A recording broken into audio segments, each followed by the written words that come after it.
तो भारतीय बाजारों के लिए आज एक्सपायरी का दिन, जो महीने की एक्सपायरी थी, बिल्कुल ही फ्लैट साइड पर एक सुस्त कारोबार होता हुआ दिखाई पड़ा और पूरे दिन बाजार में कोई हलचल नहीं थी। हालांकि सेकंड हाफ में या आखिरी के कुछ आधे घंटे में बाजार में थोड़ी बहुत हलचल आई, लेकिन अदरवाइज पूरा दिन आज ढीला ही रहा।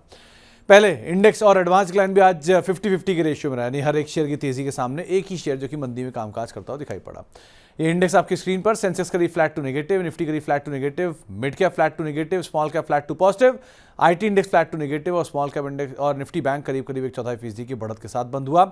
आज चलने वाले शेयरों में अदानी पावर करीब 0.25% ऊपर, अल्ट्राटेक 0.2% ऊपर, जेएसडब्ल्यू स्टील 1.5% ऊपर और टाटा मोटर करीब 1.5% के आसपास की बढ़त यहां देखने को मिली। गिरने वाले शेयरों में इंडिगो करीब 2% नीचे रहा, आईटीसी 1.5% नीचे रहा, बजाज फिनसर्व 1% नीचे रहा और भारतीय एयरटेल भी करीब 1% बिकवाली के साथ बंद होता हुआ दिखाई पड़ा। मिड कैप के बढ़ने वाले शेयरों की अगर बात की जाए तो आज नाल्को 5% ऊपर, इनफैक्ट मेटल का ही दिन था आज। बैंक ऑफ इंडिया 4% ऊपर, हीरो मोटोकॉर्प निफ्टी से बाहर जाने से पहले 3.5% ऊपर और इंडियन बैंक करीब 3.5% तेजी यहां देखने को मिली। मिड कैप में गिरने वाले शेयरों में केपीआईटी टेक 8% नीचे, पावर इंडिया 6% नीचे, गॉडफ्रे फिलिप्स 4% नीचे और पतंजलि 0.4% बिकवाली यहां पर भी आते हुए दिखाई पड़ी। स्मॉल कैप में ओला इलेक्ट्रिक अपर सर्किट पे 5 स्टार 4% ऊपर, एजिस वोपेक 4% ऊपर और आईआईएफएल करीब 0.4% की बढ़त यहां पर भी आते हुए दिखाई पड़ी। स्मॉल कैप में गिरने वाले शेयरों में आईकेएस 4% नीचे रहा, वोकार्ड 3.5% नीचे, चोला होल्डिंग 3% नीचे और रेडिंगटन करीब 3% बिकवाली यहां पर भी आते हुए दिखाई पड़ी।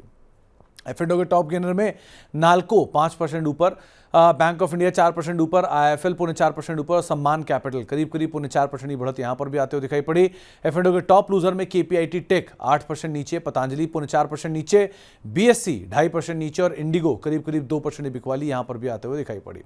साल के नए ऊपरी स्तरों पर पहुंचा टाटा इन्वेस्टमेंट 17% ऊपर, इंडियन बैंक 0.4% ऊपर, मुथूट फाइनेंस 0.5% ऊपर और नेटवेब टेक करीब 2% ऊपर। लेकिन साल के नए निचले स्तरों पर पहुंचा टीसीएस 0.5% नीचे, वेदांत फैशन 0.5% नीचे, क्रॉम्पटन 0.5% नीचे और प्राज इंडस्ट्री करीब 3.5% की बढ़त यहां पर भी आते हुए दिखाई पड़ी।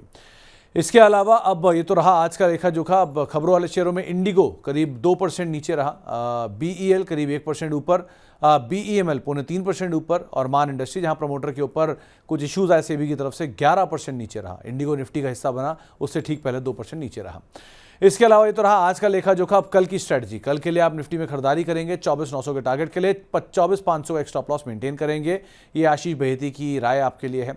इसके अलावा निफ्टी बैंक में भी खरीदारी की राय है, 55,000 55,300 के टारगेट के लिए खरीदारी करेंगे, 54,500 का एक स्टॉप लॉस यहां पर मेंटेन करके चलने की राय आपको दी जा रही है। तो निफ्टी बैंक दोनों में खरीदारी की राय है, लेकिन बहुत ही स्टॉक स्पेसिफिक मार्केट रहेगा।